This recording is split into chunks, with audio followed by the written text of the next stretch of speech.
En 1972, en una instalación secreta bajo el control del ministro de Ciencia y Tecnología de Japón, se llevó a cabo un experimento tan brutal como insólito. No involucró torturas físicas ni interrogatorios. Su única herramienta fue la privación total del lenguaje. Querían descubrir qué sucede con la mente humana cuando se le arrebata su capacidad más esencial: nombrar las cosas. El proyecto se llamó Éter y su historia fue sepultada bajo montañas de archivos censurados hasta hoy. Capítulo 1. El proyecto Éter 47. Durante la Guerra Fría, el gobierno japonés impulsó una serie de experimentos secretos sobre psicología conductual extrema. Uno de ellos, el más radical, fue el proyecto Éter 47. 8 sujetos fueron reclutados con engaños.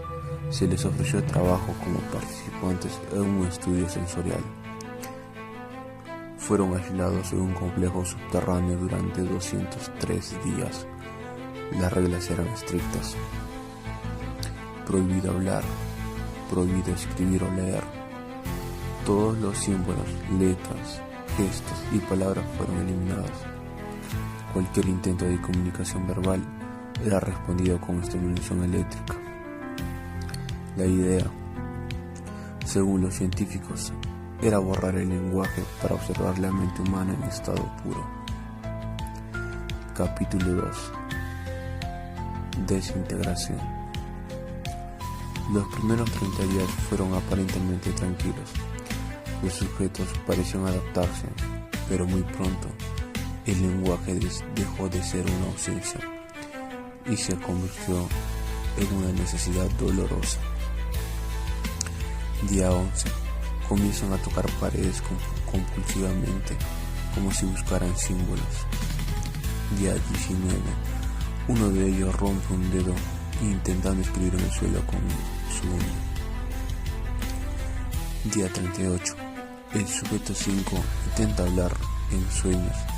Es castigado por los sensores. Día 64.